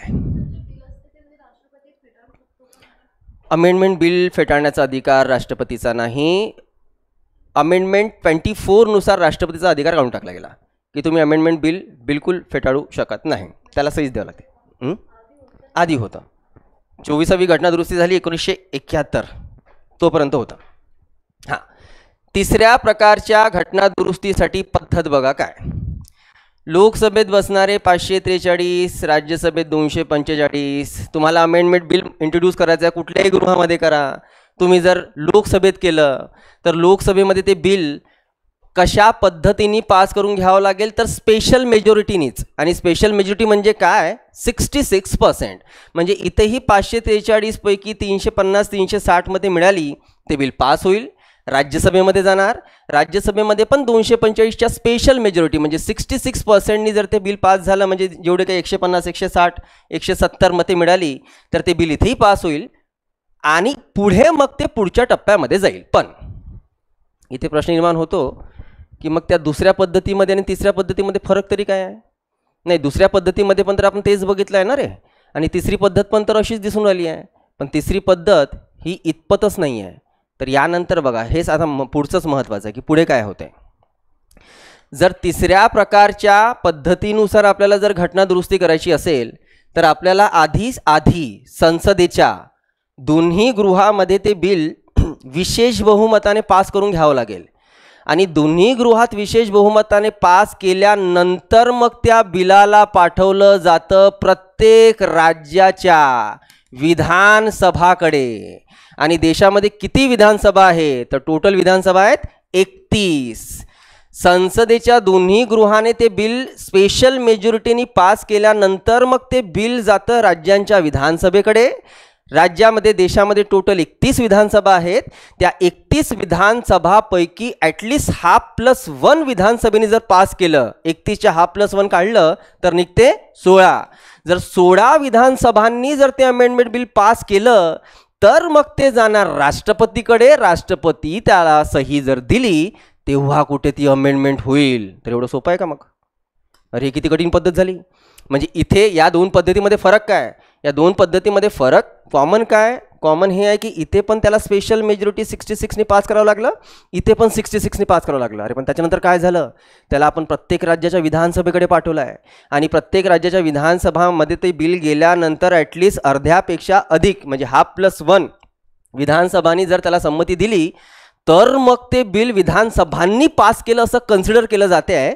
नंतर ते जाते आहे प्रेसिडेंटकडे, प्रेसिडेंटची सही झाली तर ते अमेंडमेंट झालं असं मान्य केलं जात आहे. तर ही पद्धत सोपी आहे का? नाही ना, हे कठीण आहे. तर या कठीण पद्धतीनुसार आपल्या देशामध्ये तिसऱ्या पद्धतीने घटना दुरुस्ती होते. जसं बेस्ट एक्झाम्पल सांगतो. GST बिल पास झालं, लागू झालं भारतामध्ये 1 जुलै 2017 पासून, बरोबर आहे, 2016 पासून. तर हे जे बिल पास झालं GST, हे कोणतं बिल होतं? अमेंडमेंट बिल होतं. अमेंडमेंट बिल होतं ते. आणि अमेंडमेंट बिल तर कोणत्या प्रकारचं अमेंडमेंट बिल होतं? तिसऱ्या प्रकारचं अमेंडमेंट बिल होतं. देशात लोकसभा राज्यसभा दोन्ही गृहामध्ये स्पेशल मेजॉरिटीने पास केल्यानंतर त्याला राज्यांकडे पाठवलं गेलं आणि देशामध्ये 31 विधानसभांपैकी 18 विधानसभेनी GSTला संमती दिली होती. 18 राज्याच्या विधानसभेंनी. तेव्हा कुठे मग ते गेलं? प्रणब मुखर्जी राष्ट्रपती होते, त्यांनी सही केली, तेव्हा कुठे GSTला घेऊन अमेंडमेंट पूर्ण झाली. क्लिअर आहे? ठीक आहे. तर जगामध्ये तुम्ही कुठेही गेले, इंग्लंडमध्ये घटना दुरुस्ती करायची आहे, कशी होईल? अशी. अमेरिकेमध्ये घटना दुरुस्ती करायची आहे, कशी होईल? अशी. इतर कुठल्या देशामध्ये घटना दुरुस्ती होऊ शकते? या पद्धतीने होणार. पण जगात फक्त भारत सोडला तर जगातल्या कोणत्याच देशामध्ये अशा 3 पद्धतीने घटना दुरुस्ती केली जात नाही. फक्त भारतामध्ये. आपण साध्या बहुमताने सुद्धा बिल पास करून घटना दुरुस्ती करू शकतो. आपण ताठर पद्धतीने सुद्धा आणि याच्यापेक्षा अधिक पुढे जाऊन राज्याच्या संमतीने सुद्धा आपण घटना दुरुस्ती करू शकतो. या 3 पद्धती आहेत. कळले इथपर्यंत? डोक्यामध्ये फक्त तुमचा हा प्रश्न यायला पाहिजे की सर ठरवायचं कसं की कोणत्या तरतुदीमध्ये बदल करण्याकरिता कोणती पद्धत वापरायची? यायला पाहिजे ना डोक्यामध्ये. तर तुम्हाला टेन्शन घ्यायची काही गरज नाही. संविधान सभेनं सगळं जुगाड करून ठेवलं आहे. जेव्हा संविधान तयार झाला तेव्हाच सगळ्या क्लिअर झाल्या की राज्यघटनेचा भाग 1 भाग 2 मध्ये बदल करायचा असेल, पहिल्या प्रकारची घटना दुरुस्ती होईल. सिंपल. भाग 3 फंडामेंटल राईटमध्ये बदल करायचा असेल, ही घटना दुरुस्ती लागेल. आणि पकडून चला की अशा मुद्दे ज्याच्यामध्ये स्टेट आणि सेंट्रल दोन्ही इन्व्हॉल्व आहेत, त्यासाठी आपल्याला तिसऱ्या प्रकारची घटना दुरुस्ती करावी लागेल. जसं एक्झाम्पल घेऊया. राष्ट्रपतीच्या निवडणुकीमध्ये जर बदल करायचा असेल, राष्ट्रपतीच्या इलेक्शन प्रोसेसमध्ये बदल करायचा आहे, घटना दुरुस्ती करावी लागेल. राज्यघटनेत क्लिअर आहे. बदल करायचा असेल ही पद्धत आहे, या पद्धतीने करू शकता. तर मग सरकारला डोकं लावायची गरज आहे का की अमुक अमुक तरतुदीमध्ये आपण कोणती घटना दुरुस्तीची पद्धत वापरावी? नाही. घटनेमध्ये सगळ्या गोष्टी नमूद आहेत. क्लिअर? समजलं? याला घेऊन काही डाऊट आहे? पक्का? ऑनलाईन क्लिअर आहे का हा पॉईंट? बोला, फटाफट आन्सर द्या. आणि याला नोट केलं ना? पहिली पद्धत सिंपल मेजॉरिटी, दुसरी पद्धत स्पेशल मेजॉरिटी, तिसरी पद्धत स्पेशल मेजॉरिटी विथ स्टेट. आणि स्टेटसाठी 31 राज्याच्या नाही 31 विधानसभेच्या ॲटलिस्ट 1+1 विधानसभांनी त्याला संमती देणे आवश्यक. अमेरिकेत त्याच्यापेक्षा कठीण पद्धत आहे बरं का. अमेरिकेमध्ये 3/4 राज्याची संमती आवश्यक असते. 3/4 म्हणजे किती टक्के झाले? 80. 50 राज्य आहेत. 50 राज्यापैकी 40 राज्यांनी संमती दिली तर ते घटना दुरुस्ती होईल अथवा होणार नाही. ठीक आहे. अच्छा, दुसरी महत्त्वाची गोष्ट, 2-3दा मी बोललो की घटना दुरुस्ती करण्याचा अधिकार फक्त संसदेचा आहे, फक्त संसदेचा आहे, फक्त संसदेचा आहे. पण तरी तिसऱ्या प्रकारच्या घटना दुरुस्तीच्या पद्धतीमध्ये तुम्हाला राज्य दिसले तर डोक्यामध्ये असं बिलकुल आणू नका की ओके राज्य सरकारे सुद्धा घटना दुरुस्ती करू शकतात. नाही करू शकत. तिसऱ्या प्रकारच्या घटना दुरुस्तीची प्रोसिजर बघा. असं कधीच नाही होणार. महाराष्ट्र राज्याच्या विधानसभेमध्ये घटना दुरुस्तीचे बिल आले आणि राज्याच्या विधानसभेने घटना दुरुस्तीचे बिल पास करून संसदेकडे पाठवले, नाही होईल. संसदेमध्ये पास होईल आणि त्यानंतर राज्यांच्या विधानसभेकडे जाणार. प्रोसेस अशी आहे. कळते? म्हणजे कुठल्याही आपल्या देशाच्या कुठल्याही राज्याच्या विधानसभेला या प्रोसेसला सुरू करण्याचा अधिकार आहे का? नाही आहे. तो अधिकार फक्त संसदेलाच आहे. क्लिअर? ठीक आहे. आता आपण या टॉपिकवर सरळ 3 महिन्यानंतर बोलणार आहोत. 3 महिने थोडं डोक्यामध्ये ठेवा की हां अशा प्रकारच्या घटनादुरुस्ती होतात रे बाबा, कारण की मधामध्ये खूपदा यावर डिस्कशन आपलं होणार, वेगळं शिकवण्याची गरज पडणार नाही. आता याच्यापेक्षा जास्त महत्त्वपूर्ण मुद्दा आपण शिकायला चाललो आहे, पार्लमेंटरी सिस्टम. ठीक की भारतामध्ये भारताच्या संविधानाच्या वैशिष्ट्यांमध्ये एक वैशिष्ट्य आहे आपल्या देशात उचललेली, आपल्या संविधानामध्ये असणारी सांसदीय शासन प्रणाली, पार्लमेंटरी सिस्टम. तर काय आहे पार्लमेंटरी सिस्टम, त्याला समजून घेऊया. त्याला लिहा तुम्ही, सांसदीय शासन प्रणाली. महत्त्वाची गोष्ट की आपण सांसदीय शासन प्रणाली पार्लमेंटरी सिस्टम कुठनं घेतली, उत्तर आहे याचं ब्रिटनच्या कॉन्स्टिट्यूशनमधनं, इंग्लंडमधनं आपण उचलली. आणि आपण काय रे, जगामध्ये जिथे जिथे सांसदीय शासन प्रणाली आहे ना त्यांनी इंग्लंडमधूनच उचलली, कारण की संसदेचा जन्म कुठे झाला, इंग्लंडमध्ये. त्यामुळे जगात जिथे जिथे प्रोसिजर दिसते आहे आपल्याला पार्लमेंटरी सिस्टमची, ते आपण इंग्लंडमधनं उचललेलं आहे. पण प्रश्न तोच आहे की उचलला आहे तर जशाने तसं उचललं आहे का, बिलकुल नाही. तर त्याला ना आपण सविस्तर समजण्याकरिता इंग्लंड म्हणजेच ब्रिटन, भारत आणि अमेरिका या तीनही देशाच्या लेजिस्लेचरला समजून घेऊया. लेजिस्लेचर, तर मी आधी इथे हेडिंग देतोय 3 देशाचे लेजिस्लेचर. लेजिस्लेचर म्हणजे विधिमंडळ. इंग्लंडच्या लेजिस्लेचर म्हणजे विधिमंडळ. बघा जगामध्ये सर्वत्र जे आहेत ना ते आहेत लेजिस्लेचर, विधिमंडळे. फक्त त्या लेजिस्लेचरला नावं वेगवेगळी आहेत. ठीक आहे. आपण संसद म्हणतो, इंग्लंडही संसदच म्हणते, त्यांना अजून एक नाव आहे. अमेरिका पण काय संसद म्हणेल का, अमेरिका संसद नाही म्हणणार, कारण की अमेरिकेमध्ये पार्लमेंटरी सिस्टम नाही आहे रे पोरांनो. अमेरिकेमध्ये पार्लमेंटरी सिस्टम नाही आहे, अमेरिकेमध्ये प्रेसिडेन्शियल सिस्टम आहे. पार्लमेंटरी आणि प्रेसिडेन्शियल सिस्टममध्ये काय भेद आहे ते आपण नंतर बघणार आहोत, नंतर शिकू आरामात. इथे मात्र तीनही देशाचे लेजिस्लेचर आणि आपली जी पार्लमेंटरी सिस्टम आहे आपण म्हणतो इंग्लंडमधनं उचलली, तर नेमकं इंग्लंडच्या कुठल्या गोष्टी आपल्यासोबत सिमिलर आहेत आणि कुठल्या बिलकुलच नाही आहेत त्याला समजून घेऊया. एक तर इंग्लंडच्या लेजिस्लेचरला सर्वसाधारण भाषेमध्ये म्हटलं जातं वेस्टमिनिस्टर. तेच भारताच्या लेजिस्लेचरला आपण म्हणतो पार्लमेंट. आणि अमेरिकेच्या लेजिस्लेचरला म्हटलं जातं काँग्रेस. 3 महत्त्वपूर्ण देश, तीनही देशामध्ये लेजिस्लेचरचे टायटल काय आहेत ते आपण बघितलं.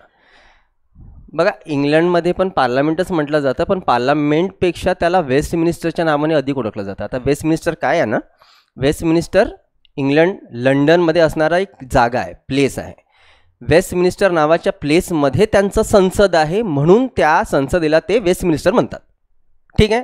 चला, इथे इंग्लंडची जी वेस्टमिनिस्टर तयार होते आहे म्हणजेच पार्लमेंट तयार होते आहे, लेजिस्लेचर, ते काय काय मिळून तयार होत आहे, तर सेम इंग्लंडमध्ये असणारं लोअर हाऊस, इंग्लंडमध्ये असणारं अप्पर हाऊस आणि इंग्लंडचे प्रेसिडेंट मिळून पार्लमेंट तयार होतं. समजून घेऊ. आता इंग्लंडचे जे लोअर हाऊस आहे त्याला आपण म्हणतो हाऊस ऑफ कॉमन्स, प्रतिनिधी गृह मराठीत त्याचा अर्थ असा निघेल, पण त्याला हाऊस ऑफ कॉमन्सच लिहून ठेवा. आणि जे अप्पर हाऊस आहे त्याला आपण म्हणतो इंग्लंडचा हाऊस ऑफ लॉर्ड्स. भारताच्या पार्लमेंटचं जे लोअर हाऊस आहे त्याला आपण लोकसभा म्हणतो आणि अप्पर हाऊस राज्यसभा. सेम अमेरिकेमध्ये सुद्धा अमेरिकेच्या काँग्रेसमध्ये आपल्याला अप्पर हाऊस लोअर हाऊस दिसणार आहेत. जगात कुठेही जा हे सिस्टम साधारणतः दिसतेच. असं नाही आहे की जगात सर्वत्रच तुम्हाला 2-2 हाऊस दिसतात, असं नाही आहे. चायनासारख्या देशामध्ये एकच हाऊस आहे जसं, तर गरजेचं नाही आहे. ठीक आहे. पण लेजिस्लेचर आहे. तर जर अमेरिकेच्या आपण लोअर हाऊसचा विचार केला तर त्या लोअर हाऊसला म्हटलं जातं हाऊस ऑफ रिप्रेझेंटेटिव्ह आणि अमेरिकेच्या अप्पर हाऊसला म्हटलं जातं हाऊस ऑफ सिनेट. तर ज्याला आपण भारतामध्ये लोकसभा म्हणतो अशा प्रकारची लोकसभा इंग्लंडमध्ये हाऊस ऑफ कॉमन्सच्या नावाने ओळखली जाते आणि अमेरिकेमध्ये हाऊस ऑफ रिप्रेझेंटेटिव्ह. तेच जर आपण भारताच्या राज्यसभेचा विचार केला तर अशी राज्यसभा इंग्लंडमध्ये लॉर्ड्स तर अमेरिकेमध्ये सिनेटच्या नावाने ओळखली जाते. ठीक आहे. या व्यतिरिक्त कुठल्याही संसदेला परिपूर्ण करण्याकरिता जसं तुम्हाला याच्या आधी पण सांगितलं आहे की फक्त हाऊसेस मिळून संसद तयार होत नाही, तर तिसरा खूप अभिन्न अंग असणार आहे आणि ते असणार आहे त्या देशाचे राष्ट्राध्यक्ष राष्ट्रपती. तर राष्ट्रपती, तर ठीक आहे, भारतामध्ये जे राष्ट्रपती आहे तिथे मानून घेऊ की बाबा देशाचे राष्ट्रपती इंग्लंडचा सुद्धा आहे, इंग्लंडचे राष्ट्रपती. आणि मजेची गोष्ट राष्ट्रपती अमेरिकेचे सुद्धा आहेत, त्याला आपण राष्ट्राध्यक्ष म्हणतो, प्रेसिडेंट. आता इथे तुम्हाला प्रेसिडेन्शियल सिस्टम सांगत असताना खूप खोलवर नाही घेऊन जाणार, लक्षात घ्या. आता आपण जर एवढंच फक्त बघितलं, एवढे सगळे नावं नोट केलेले, तर आपल्याला तर असं समजू शकते की बाबा जशी पद्धत भारतामध्ये आहे तशीच पद्धत इकडे UK मध्ये दिसते आणि तशीच पद्धत अमेरिकेतही दिसते. फरक काय आहे? अरे खूप फरक आहे, जमीन आसमानचा फरक आहे, जमीन आसमानचा फरक. लक्षात घ्या, इंग्लंड आणि भारताच्या व्यवस्थेपासनं अमेरिकेची व्यवस्था ही पूर्णपणे वेगळी आहे, पूर्णपणे वेगळी आहे. कारण त्यांचं जे लेजिस्लेचर आहे ना, त्यांचं लेजिस्लेचर हे house of representative, house of Senate आणि राष्ट्रपती मिळून नाही बनत.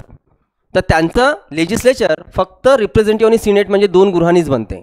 राष्ट्राध्यक्ष आणि या 2 हाऊसचा काही एक संबंध नसतो, काही संबंध नाही. अमेरिकेमध्ये सर्वोसर्वे, अमेरिकेचं सर्वोत्तम पद, अमेरिकेचा सर्वोच्च अधिकारी कोण? तिथला राष्ट्रपती. तिथला राष्ट्रपती. तिथल्या राष्ट्रपतीपेक्षा इतर कोणालाही काही खास अधिकार नाही. जेवढे अधिकार राष्ट्रपतीला आहे अमेरिकेच्या, तेवढा अधिकार अजून तुम्हाला कुठेही दिसणार नाही. आणि सेम टाईम आपण भारत आणि तिकडे UKच्या राष्ट्रपतीचा विचार केला तर हे दोनही देशाचे राष्ट्रपती यांना फक्त नावापुरते अधिकार असतात, बाकी खऱ्या अर्थाने सगळे अधिकार एन्जॉय करण्याचं काम करतो या देशाचे प्रधानमंत्री. अमेरिकेमध्ये प्रधानमंत्री नावाचं असं काहीच नाही आहे, पदच नाही आहे. का नाही आहे? अरे तिथे पार्लमेंटरी सिस्टम नाही आहे बॉस, तिथे प्रेसिडेन्शियल सिस्टम आहे आणि प्रेसिडेन्शियल सिस्टममध्ये प्रधानमंत्रीचं काही काम नाही. हे दोनही पद्धती आपण नंतर चांगल्याने शिकणार आहोत. आज थोडे बाउन्सर जरी गेले तरी काही प्रॉब्लेम नाही आहे, जाऊ द्या. लक्षात घ्या, अमेरिकेमध्ये प्रेसिडेन्शियल सिस्टम असल्या कारणाने तिथे प्रधानमंत्री या पदाची काही गरज नाही आहे. पण भारतामध्ये जर सांसदीय शासन प्रणाली आहे तर भारताचं कामकाज विदाऊट प्रधानमंत्री चालू शकत नाही. प्रधानमंत्री लागेलच लागेल. त्या प्रधानमंत्रीचं काय महत्त्व ते नंतर शोधत बसू. तर लक्षात घ्यावं, तिघांचंही जे म्हणजे या 2 बॉडीज आणि अमेरिकेच्या बॉडीमध्ये लेजिस्लेचरमध्ये जमीन आसमानचा फरक. आता अजून एक महत्त्वाचं कंपॅरिझन करून घेऊया. फरक काय? आपण म्हणतो की भारतामध्ये सांसदीय शासन प्रणाली आपण घेतली आहे इंग्लंडमधनं, पण जशानी तशी बिलकुल नाही. काय जशान तसं दिसते की ठीक आहे, त्यांचं लोअर हाऊस आहे हाऊस ऑफ कॉमन्स, आपल्याकडे पण लोअर हाऊस आहे लोकसभा. त्यांचं अप्पर हाऊस आहे लॉर्ड्स, आपल्याकडे पण अप्पर हाऊस आहे राज्यसभा. त्यांच्या देशाचे राष्ट्रपती आहेत, आपल्या देशामध्ये पण राष्ट्रपती आहेत. इथपर्यंत फक्त बघायला सीमित जरी दिसत असलं, सारखं जरी दिसत असलं तरी एक मोठा भेद समजून घ्या. सगळ्यात मोठा भेद हा की भारताचे राष्ट्रपती हे निवडून येतात, इलेक्टेड आहेत. कसे? इनडायरेक्ट. आणि जर आपण इंग्लंडच्या राष्ट्रपतीचा विचार केला तर इंग्लंडचे राष्ट्रपती निवडून येतात का? बिलकुल नाही. तर मग ते कसे? तर ते लायनेस सिस्टमवरनं येतात, म्हणजेच वंशपरंपरागत. जसं एक्झाम्पल, इंग्लंडचा राष्ट्रपती कोण? तर इंग्लंडमध्ये आता जो कोणी राजा आहे अथवा राणी आहे ते झाले इंग्लंडचे राष्ट्राध्यक्ष, राष्ट्रपती. कळते आहे? मग त्या व्यक्तीला निवडून येण्याची गरज आहे का? बिलकुल नाही. पण भारतामध्ये असं काही राजेशाही पद्धत आपण ठेवली आहे का? दर 5 वर्षासाठी आपण आपल्या देशाच्या राष्ट्रपतींना अप्रत्यक्षरित्या का नसो निवडून आणतो ना. तर मग आपण आपल्या देशाच्या संसदेच्या प्रक्रियेला बसवत असताना भले इंग्लंडमधनं आपण ही पद्धत घेतलेली आहे, पण तरीही इंग्लंडच्या राष्ट्रपतीसारखं पद भारतामध्ये ठेवलं आहे का? नाही. इंग्लंडचा राष्ट्रपती हा वंशपरंपरागत पद्धतीनुसार राष्ट्रपती पदावर राहणार, पण आपल्या देशामध्ये असं काही वंशपरंपरागत नाही आहे. आपल्या देशामध्ये राष्ट्रपती हा निवडून येतो. म्हणूनच आपल्या देशाला आपण गणराज्य म्हणतो ना रे, रिपब्लिक म्हणतो ना. इंग्लंडचा एकतरी माणूस त्यांच्या देशाला रिपब्लिक म्हणू शकतो का? नाही म्हणू शकत. इंग्लंड रिपब्लिक कंट्री नाही आहे. इंग्लंड रिपब्लिक कंट्री नाही आहे का, मोनार्ची आहे तिथे. मोनार्ची काय, राजेशाही दिसते ना, राजा आणि तिथला राष्ट्रपती, वंशपरंपरागत पद्धतीने येतो की नाही. पण आपल्या देशामध्ये अशी पद्धत नाही. तर हाच एक खूप मोठा फरक दिसतो आहे की इंग्लंडचा राष्ट्राध्यक्ष राष्ट्रपती हा वंशपरंपरागत, तर भारताचा हा अप्रत्यक्ष पद्धतीने निवडून येणारा पद आहे. ठीक आहे. इथेच अमेरिकेचे बघूनच घेऊ आता इथपर्यंत आलो आहे. तर अमेरिकेचा राष्ट्राध्यक्ष हा सुद्धा निवडून येतो. कसा, इनडायरेक्ट. या तिघांबद्दल तर लिहून घ्या. इंग्लंडचे राष्ट्रपती वंशपरंपरागत, जे सिमिलर नाही आहे ते आपण काढून आलो ना भारत आणि इंग्लंडमध्ये. आपण ॲक्च्युली काय शिकतो आहे, आपण म्हणतो आहे की हां आपल्या देशाचं वैशिष्ट्य काय, संसदीय शासन प्रणाली. ठीक आहे, कुठनं घेतलं, इंग्लंडमधनं घेतलं. ओके. पण जशन तसं घेतलं का, तर एक मोठा बदल आता आपण बघितला. या व्यतिरिक्त दुसरा मोठा बदल जो खूप जास्त महत्त्वपूर्ण आहे, कामाचा आहे, त्याला समजून घ्या. इंग्लंडपासून सुरू करू. इंग्लंडमध्ये पण कोणता कायदा आणायचा असेल, कोणता नवा आपल्याला तरतूद करायची इंग्लंडमध्ये, तर त्यांच्या संसद म्हणजे त्यांची लेजिस्लेचर, त्यांनाच कायदा करण्याचा अधिकार आहे. तर त्यासाठी काय आणावं लागेल, बिल मांडावं लागेल. तर तुम्ही इंग्लंडच्या कोणत्याही गृहामध्ये मांडू शकता. कॉमन्समध्ये मांडा, लॉर्ड्समध्ये मांडा. एक्झाम्पल घेऊ, कॉमन्समध्ये मांडलं. कॉमन्समध्ये जर ते बिल पास झालं तर मग लॉर्ड्समध्ये जाईल. लॉर्ड्समध्ये जाऊनही जर ते बिल पास झालं तर दोन्ही गृहामध्ये इंग्लंडमध्ये पास झालेलं बिल आता कुठे जाईल, त्यांच्या राष्ट्रपतीकडे ना, त्यांच्या राष्ट्राध्यक्षाकडे. म्हणजेच तिथला राष्ट्रपती किंवा राष्ट्राध्यक्ष म्हणजे कोण आहे, तिथला राजा. तर एकदा या इंग्लंडच्या संसदेच्या दोन्ही गृहांनी बिल पास केलं आणि राष्ट्रपतीकडे गेलं, तर इंग्लंडच्या राष्ट्रपतीला एकच काम आहे, आणि ते काम हे की तो बिलाला न बघता आपल्या खिशातनं पेन काढेल, सही करेल आणि बिलाला संमती देणार. सांगण्याचं तात्पर्य, इंग्लंडच्या राजाला इंग्लंडच्या पार्लमेंटनी पास केलेल्या बिलाला फेटाळण्याचा अधिकार नाही, रिजेक्ट करण्याचा अधिकार नाही. त्याला त्या बिलावर संमती द्यावीच लागते. हे आगळे वेगळापणा आहे इंग्लंडचा. तो हँडिकॅप आहे बरं का. आधी राजांनी तिथला खूप मस्ती केली, सांगितलं ना मला, जेम्स वन, जेम्स सेकंड, तिथल्या पार्लमेंटनी त्यांना आज पार हँडिकॅप करून टाकलं, पार हँडिकॅप. अरे एक वेळ होता रे, हे नंतर तुम्हाला हळूहळू समजणार ना. आता जे काही सांगणार आहोत बॉन्सर पडेल तुम्हाला. आधी यांचं जे दिसते ना हाऊस ऑफ लॉर्ड्स, एवढे स्पेशल राईट्स होते लॉर्ड्सला की लॉर्ड्सनी जर कुठलं बिल फेटाळलं तर झालं, बिल तिथेच मेलं. अरे सरकारला राजीनामे द्यावं लागायचे. कॉमन्सची काहीच ऐपियत नव्हती कॉमन्सची. पण 1912 काहीतरी असणार, लॉर्ड्सची पूर्ण ताकद मारून टाकली गेली आणि खऱ्या अर्थाने कॉमन्सला जे आहे ते अधिकार दिले गेले. थोडं वरवर सांगतो आहे. इंग्लंडच्या हाऊस ऑफ कॉमन्समध्ये कोण सदस्य असतील, हे लोअर हाऊस आहेत ना, लक्षात घ्यावं. जेव्हा आपण कनिष्ठ गृहाबद्दल बोलतो, जेव्हा आपण लोअर हाऊसबद्दल बोलतो, तर लोअर हाऊसमध्ये ते सदस्य असतात जे सदस्य लोकांचे रिप्रेझेंटेटिव्ह असतात. ठीक आहे, जे सदस्य लोकांची रिप्रेझेंटेटिव्ह असतात. म्हणून आपली लोकसभा हे लोकांचं रिप्रेझेंटेशन करण्याकरिता असणारं गृह आहे. नितीन गडकरी इथले सदस्य आहेत की इथले आहेत ना, आपलं प्रतिनिधित्व करतात ना तिथे. कळते आहे का. इकडलं जे आहे कॉमन ते सुद्धा लोकांचंच प्रतिनिधित्व करणारं. लॉर्ड्समध्ये कोण बसतात इंग्लंडमध्ये, पहिली गोष्ट लॉर्ड्समध्ये संख्या जर काढली ना, जसं आपल्या अप्पर हाऊसची संख्या किती निश्चित आहे, 245. त्यांच्या लॉर्ड्सची संख्या अशी काही निश्चित नाही. गुगल बघून घ्याल, तुम्हाला 1000च्या वर दिसतील सदस्य, 1000च्या वर. पण जेव्हा यांच्या सेशन्स होतात, बैठका भरतात, तेव्हा येतात किती, एकही नाही येत. आता एकही नाही तर का, इथे सदस्य असतात कोण, एवढे सदस्य आहेत. तर एक तर या गृहामध्ये पूर्ण राजाच्या फॅमिलीचे मेंबर हे मेंबर आहेत.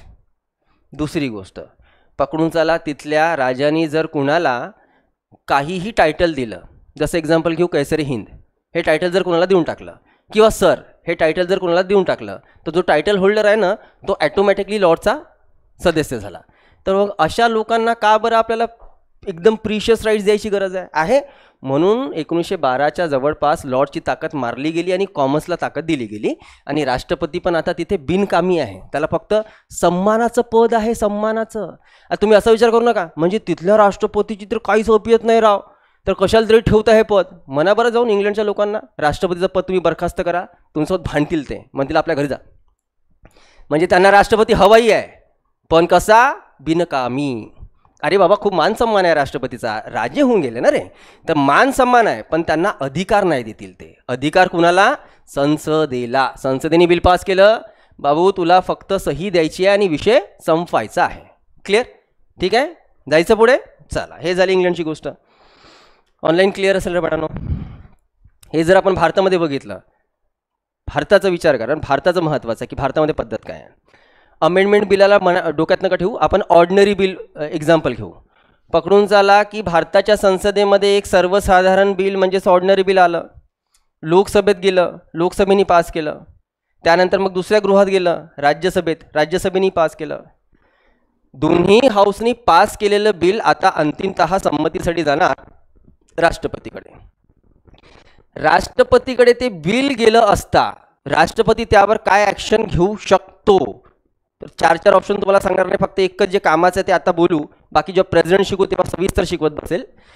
लोकसभा आणि राज्यसभेने पास केलेलं बिल राष्ट्रपतीच्या संमतीसाठी गेलं असता राष्ट्रपतीला जर ते बिल पटत नसेल तर राष्ट्रपती एकदाच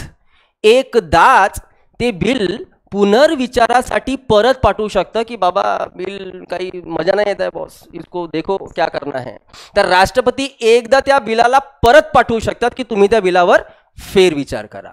बिल पुन्हा वापस आलं लोकसभेमध्ये, लोकसभा त्यावर विचार करेल, पण लोकसभेला वाटते की नाही बिल पास करायचं आहे, पुन्हा पास करतील, मग पुन्हा दुसऱ्या गृहात जाईल. राज्यसभेला वाटते नाही बिल पास करायचं आहे, इथेही पास होईल. आता पुन्हाहून एकदा लोकसभेने राज्यसभेने बिल पास केलं आणि पुन्हाहून आता दुसऱ्यांदा झालं ना राष्ट्रपतीकडे, दुसऱ्यांदा ते राष्ट्रपतीच्या संमतीसाठी गेलं, तर इथे मात्र आता राष्ट्रपतीला आपला पेन काढून त्यावर सही करून त्या बिलाला संमत करावंच लागेल. त्याच्याकडे सेकंड टाइम ऑप्शन राहणार नाही. पण तो एकदा बिल परत पाठवून राहिला ना. इंग्लंडचा राष्ट्रपती एकदा तरी पाठवू शकत होता का? मग या तुलनेत तर भारताच्या राष्ट्रपतीचे अधिकार इंग्लंडच्या राष्ट्रपतीपेक्षा जास्त महत्त्वपूर्ण आहेत, जास्त आहेत. हाच खासपणा आहे आणि हाच वेगळेपणा आहे इंग्लंड आणि भारताच्या प्रेसिडेन्शियल सिस्टममध्ये. क्लिअर आहे? लिहून ठेवा की भारताचा राष्ट्रपती एकदाच, च हा शब्द लावाल, च शब्द न लावला तो 1000दा पाठवेल, मग एकदाच बिल परत पाठवू शकतो. एक बिल एकदा. ॲक्च्युली त्याला 4 ऑप्शन्स असतात, ते आपण प्रेसिडेंट शिकत असताना बघणार. आपण जेव्हा त्याचे वेटो पॉवर्स बघू आर्टिकल 111 नुसार, तेव्हा आपण शिकू की त्याला ॲब्सोल्यूट वेटो आहे, त्याला सस्पेन्सिव्ह वेटो आहे, काही राष्ट्रपतींना क्वालिफाईड वेटो आहे, है ना. हे सगळे वेटोज, सगळ्यात महत्त्वाचा पॉकेट वेटो काय आहे, हे सगळे वेटो शिकायचे तुम्हाला. समज में आया दोघांमधला फरक? ठीक आहे. अच्छा, त्याचं आता बघूनच घेऊ. अमेरिकेचा राष्ट्रपती, आता अमेरिकेचा राष्ट्रपती म्हणजे जगाचा सरपंच है ना, तो आहेच ना डोनू बाबा, सरपंच सारखाच वागतो की नाही तो. आणि कसं आहे, जगामध्ये सर्वात जास्त पॉवरफुल राष्ट्राध्यक्ष जर आपण शोधायला गेलो तर तो अमेरिकेचा राष्ट्राध्यक्ष. बॉस तिथल्या संविधानाने खूप असे प्रिशियस राईट्स देऊन ठेवले, तर ते मुजरच्या मुजरच राहतील. बिल मिळालं, खतम बिल. आपण त्या प्रोसिजरला नंतर शिकणार आहोत पार्लमेंटच्या वेळेस. ठीक आहे. यापैकी कुठल्याही एका गृहाने जर बिल फेटाळलं, बिल मरून जातं, समाप्त होऊन जातं, तिथेच समाप्त होतं. त्याला आपण देऊ शकतो व्हेंटिलेटर. ते कसं ते आपण बघणार. आर्टिकल 108 मध्ये एक आहे प्रोसिजर, बघणार. अच्छा, इथे अमेरिकेच्या दोन्ही हाऊसने जर बिल पास केलं आणि डोनू बाबाकडे गेलं, म्हणजे तिथल्या सरपंचाकडे गेलं, तर त्या राष्ट्राध्यक्षाला खूप स्पेशल राईट आहेत ना. तो सरळ त्याला रिजेक्ट करू शकतो. रिजेक्ट म्हणजे तो काय करतो, पॉकेट वेटो वापरतो. पॉकेट वेटो काय असते ते आपण नंतर शिकू. वेटो वापरणे म्हणजे त्या बिलाला पडीत ठेवणे. वो बिल को पास नहीं करेंगे, देखेंगाच नाही, मी नाही पाहत, आणि ते बिल असंच पडित राहील आणि ते बिल कालांतराने मरून जाईल. सही जोपर्यंत होणार नाही तोपर्यंत बिल पास नाही होत आहे ना. त्यांनी सहीच नाही केली तर ते बिल पास नाही झालं, पडित आहे ते, कळते. तर त्याला स्पेशल राईट आहे असे. हा अधिकार भारताच्या राष्ट्रपतीला पण आहे, पण काही स्पेशल कंडिशनमध्ये ते आपण नंतर बघणार आहोत. ठीक आहे. तर तीनही राष्ट्रपतींचा विचार केला तर सगळ्यात ढिला ढक्कन राष्ट्रपती इंग्लंडचा, त्याच्यापेक्षा जास्त पॉवरफुल भारताचा, भारतापेक्षा जास्त पॉवरफुल अमेरिकेचा. ठीक आहे. दुसरी महत्त्वाची गोष्ट, इंग्लंडचा राष्ट्रपती हा लायनेस सिस्टमनी येतो, वंशपरंपरागत. भारताचा राष्ट्रपती अप्रत्यक्ष पद्धतीने निवडून येतो. अमेरिकेचा राष्ट्रपती सुद्धा इनडायरेक्टच इलेक्टेड असतो. क्लिअर? दोनही मुद्दे याला एकदम लक्षात घ्यावं. तिसरी महत्त्वाची गोष्ट, नंतर आपण बघणार आहोत. पण प्राईम मिनिस्टर आपण मांडलेला आहे ना, जसं तुम्हाला म्हटलं की अमेरिकेमध्ये आपल्याला प्राईम मिनिस्टर नावाचं असं कुठलं पद मिळत नाही.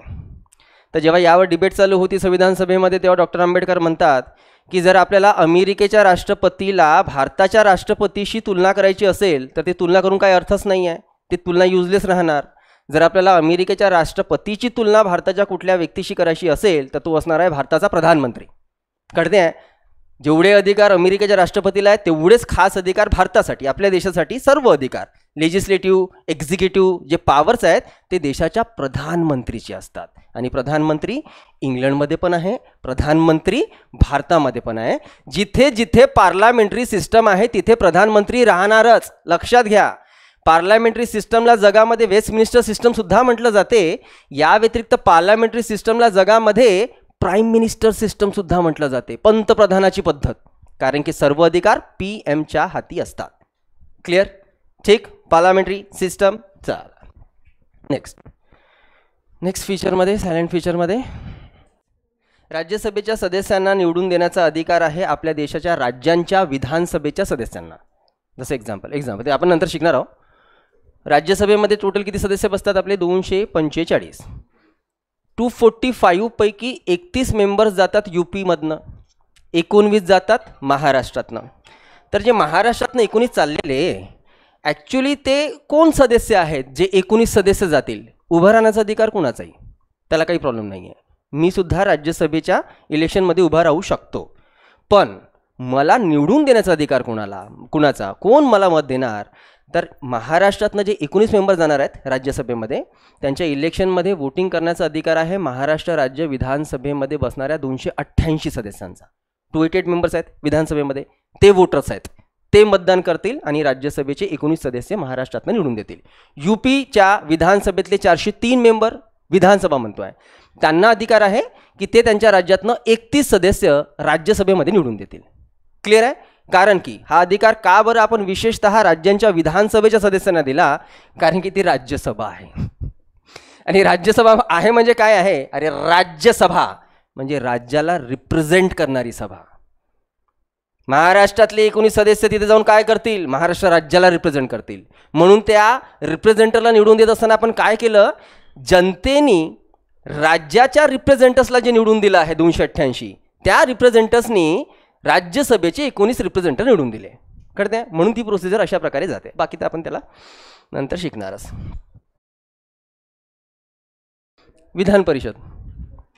विधान परिषदल्या ज्या टोटल जागा असतात त्यातल्या 1/3 जागा विधानसभेतर्फे, 1/3 जागा जी आहे ते स्थानिक स्वराज्य संस्था, 1/6 जागा जी आहेत, 1/12 जागा जी आहेत ते शिक्षक मतदारसंघ, 1/12 जागा जी आहे ते पदवीधर मतदारसंघ आणि 1/6 राज्यपालातर्फे नॉमिनेट असतात. ते जेव्हा विधान परिषद शिकू तेव्हा नीट बघणार आपण. ठीक आहे. नेक्स्ट आहे का synthesis of parliamentary sovereignty and judicial supremacy, किंवा असं तर लिहा, एवढं लिहून देण्यापेक्षा तुम्हाला सरळ मी ओरल लिहून देतो. Synthesis of parliamentary sovereignty and judicial supremacy, सांसदीय सार्वभौमत्व व न्यायालयाचे सर्वोच्च अधिकार, सांसदीय सार्वभौमत्व व न्यायालयाची सर्वोच्चता असं लिहा. न्यायालयाची सर्वोच्चता यांच्यातील समन्वय, पुन्हा सांगतोय, सांसदीय सार्वभौमत्व आणि न्यायालयाची सर्वोच्चता यांच्यातील समन्वय, synthesis of parliamentary sovereignty and judicial supremacy. Parliamentary sovereignty म्हणजे पार्लमेंटचं सार्वभौमत्व. सार्वभौमत्व काय आहे जरा समजून घेऊया.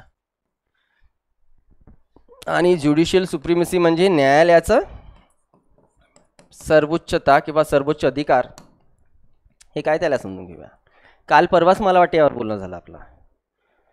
कालच आपण मे बी यावर बोललो आहोत, असं बोललो आहोत की देशामध्ये संसद आणि सुप्रीम कोर्ट यांच्यापेक्षा सर्वोच्च कोण, तर आपण या दोघांमधलं सर्वोच्च कोण हे सांगणे थोडं कठीण होऊन जाईल. सगळ्यात वर जे आहे ते तर देशाचं संविधान, आणि संविधानाने या दोन्ही बॉडीला खूप खास अधिकार दिला आहे. आणि अधिकार देत असताना संविधान काय म्हणते? संसद सार्वभौम आहे. आणि त्यातल्या त्यात संविधान हे म्हणतं की आपल्या देशाचं जे ज्युडिशरी आहे, जे न्यायालयीन व्यवस्था आहे, ती न्यायालयीन व्यवस्था ही सर्वोच्च आहे. याचा अर्थ काय होतो? संसद सार्वभौम आहे याचा अर्थ असा होतो की देशासाठी कायदा करण्याचा ॲब्सोल्यूट राईट संसदेचा आहे. संसदेच्या या अधिकारामध्ये कोणीही अडथळा नाही आणू शकत. संसदेला देशासाठी कायदे करण्याचा अधिकार आहे, म्हणजे हे त्यांचं सार्वभौमत्व नाही का झालं? या इन्स्टिट्यूटबद्दल कुठल्याही प्रकारचं डिसिजन घेण्याचा काम अधिकार हा फक्त जर माझा आहे तर माझं सार्वभौमत्व झालं ना रे. तर देशासाठी कोणताही कायदा करणे हे संसदेचं काम आहे आणि हे संसदेचं सार्वभौमत्व झालं. संसदेवर कोणी प्रेशर नाही आणू शकत, संसदेला कोणी सूचना नाही करू शकत. असं नाही की नाही करू शकत, करू शकते, पण ते ॲब्सोल्यूट राईट्स घेऊन चालतात. देशासाठी कायदे करणे म्हणजे तो अधिकार आमचा, म्हणजे संसदेचा. ठीक आहे. तर त्यामुळे इथे आपल्याला संसदेचं सार्वभौमत्व तर दिसते, पण त्याचसोबत सुप्रीम कोर्ट म्हणजे ज्युडिशरीचं आपल्याला सुप्रीमसी सुद्धा दिसते. सुप्रीमसी काय? एक्झाम्पल, संसदेने त्यांच्या सार्वभौमत्वाचा अधिकार वापरून जर देशासाठी कायदा केला, पण जर तो कायदा कोणत्याही कारणाने संविधानाच्या विरोधामध्ये असेल तर इथे सुप्रीम कोर्ट त्यांच्या सुप्रीमसीचा वापर करून केला गेलेला तो कायदा जो संविधानाच्या विरोधात आहे त्या कायद्याला रद्द करून टाकेल. कळते आहे? म्हणजे संसदेची कंबर मोडली. आता आपण जरी म्हणतो की संसदेला कायदे करण्याचा अधिकार, संसद सार्वभौम आहे, पण तुम्ही कायदे एथिकल करा, तुम्ही कायदे मॉरॅलिटीच्या बेसिसवर करा, तुम्ही कायदे संविधानाच्या बेसिसवर करा. जर एकही कायदा संविधानाच्या विरोधात गेलेला तर इथे सुप्रीम कोर्ट त्या कायद्याला रद्द करते. आणि सुप्रीम कोर्टचा हा जो अधिकार आहे ना कायदा रद्द करण्याचा, त्याला आपण म्हणतो द पॉवर ऑफ ज्युडिकल रिव्ह्यू. त्याला मराठीमध्ये बरंच काहीतरी म्हटलं जाते, जबरदस्त नाव आहे. ठीक आहे. या अधिकाराने ते कायदे रद्द करू शकतात. एक बेस्ट एक्झाम्पल देतो आहे, तुम्हाला समजून जाईल की कायदा म्हणजे सुप्रीम कोर्टची सुप्रीमसी कशी कामात येते. तुम्ही लिहायला असं लिहू शकता की देशासाठी कायदा करण्याचा ॲब्सोल्यूट पॉवर हा फक्त संसदेला, पण कायदा संविधान विरोधी असेल तर त्याला रद्द करण्याचा अधिकार ज्युडिशरीचा. एक्झाम्पलमध्ये बघू त्याला.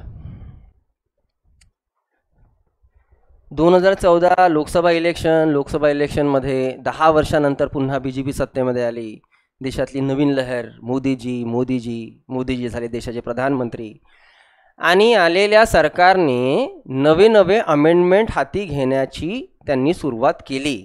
आणि त्यांच्यातर्फे 2014ला झालेली एक अमेंडमेंट होती 99th अमेंडमेंट. या अमेंडमेंटला मी तुम्हाला नंतरही शिकवणार 3 महिन्यानंतर. मात्र इथे फक्त एक्झाम्पलसाठी मी या अमेंडमेंटला तुम्हाला सांगतो आहे.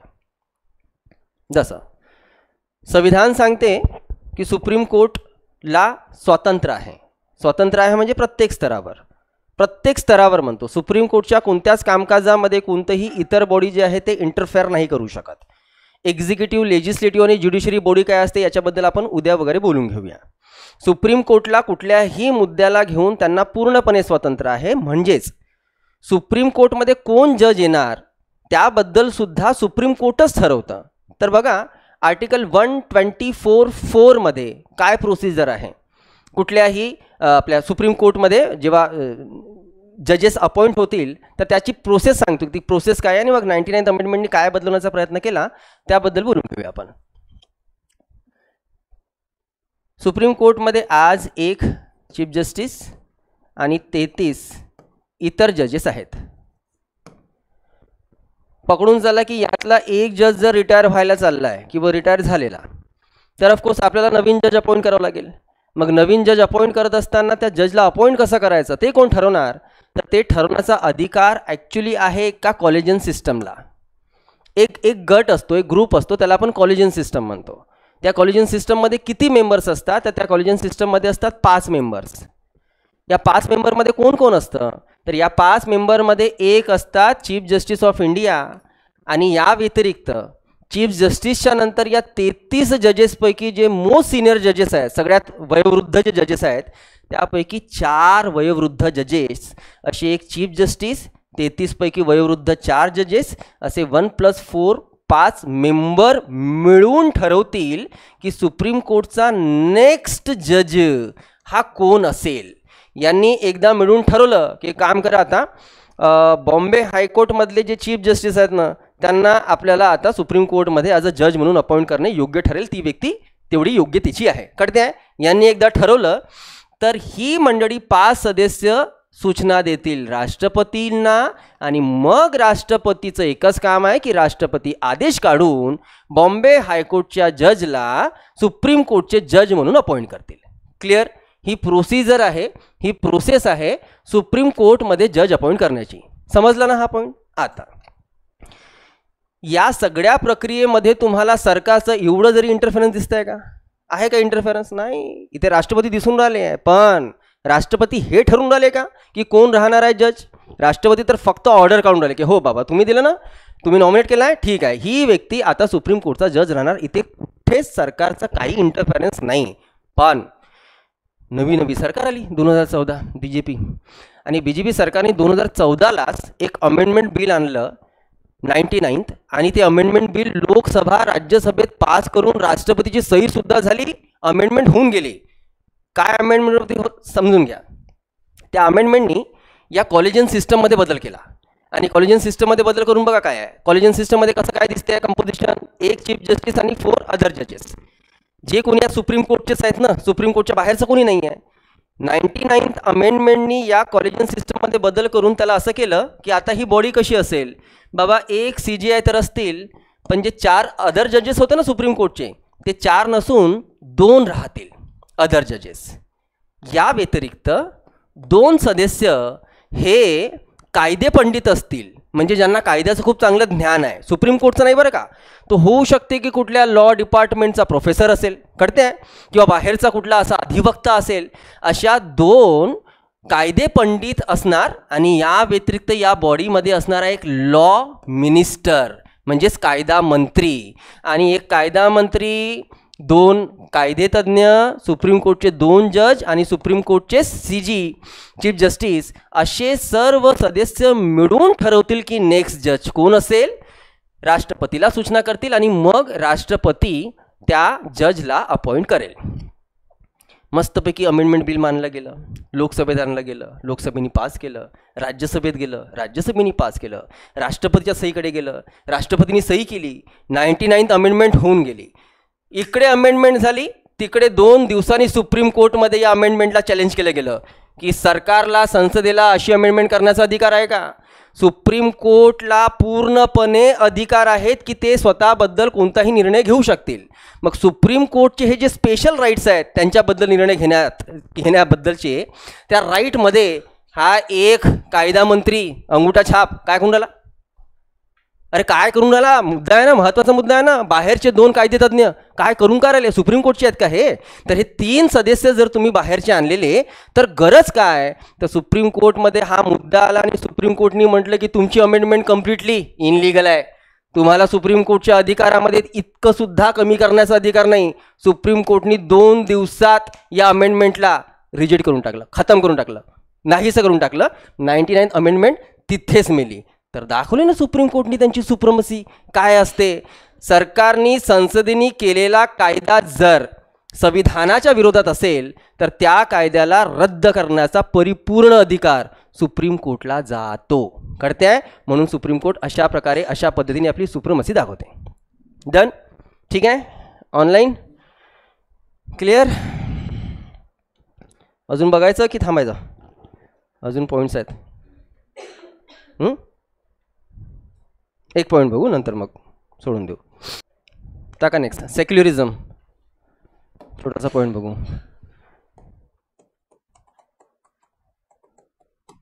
धर्मनिरपेक्षता. सेक्युलरिझम, आणि आधी तुम्ही मला याचा अर्थ सांगा काय असतं, कशाला म्हणतो आपण सेक्युलरिझम? आपल्या देशामध्ये हे तत्त्वे आहेत का? आहेत की नाही आहेत? पक्का ना? ते प्रियंबलला वाचलं तिथे दिसणार ना तुम्हाला. भारत हा कशा प्रकारचा देश आहे? सार्वभौम, समाजवादी, धर्मनिरपेक्ष, लोकशाही गणराज्य. राईट? धर्मनिरपेक्ष, सेक्युलरिझम हे आपल्या देशाच्या संविधानाची अजून एक खूप महत्त्वपूर्ण क्वालिटी आहे. क्वालिटी बघा काय, याचा अर्थ काय होतो त्या अर्थाला समजून घ्या. आपण हा पॉईंट तसं प्रियंबलमध्ये शिकणार आहोत. म्हणून एकदम सिंपल भाषेमध्ये सांगतो, जगामध्ये 3 प्रकारचे देश दिसू शकतात. एक, जे धर्माच्या तत्वावर उभे आहेत, जसं एक्झाम्पल घेऊ पाकिस्तान किंवा श्रीलंका. पाकिस्तान हा इस्लाम धर्मावर उभा आहे, श्रीलंका हा बौद्ध धर्मावर उभा आहे. दुसऱ्या प्रकारचे देश जे कोणत्याच धर्माला काहीच महत्त्व देत नाही, बिलकुल नाही. जगामध्ये असे क्वचितच एक्झाम्पल दिसतील जे कुठल्याच धर्माला महत्त्वच देत नाही. म्हणजे एक एक्झाम्पल घेतलं आपण पाकिस्तानचं, जो उभाच धर्मावर आहे. दुसरं, असे काही देश जे कुठल्याच धर्माला काही महत्त्व देत नाही. पण तिसऱ्या प्रकारचे देश, ज्या देशामध्ये सर्व धर्मियांना समान अधिकार दिले असतात, हिंदू, मुस्लिम, शीख, ईसाई सगळ्यांना समान धार्मिक अधिकार ज्या देशामध्ये मिळतील, त्याला आपण म्हणणार आहोत सेक्युलर कंट्री. सेक्युलर कंट्रीचा अर्थ आपण प्रिएम्बल शिकत असताना शिकणारच. इथे फक्त एक लाईन लिहून घ्या, सर्व धर्माला समान तत्वावर अधिकार दिले जातात, त्याला म्हणतो आपण सेक्युलर कंट्री.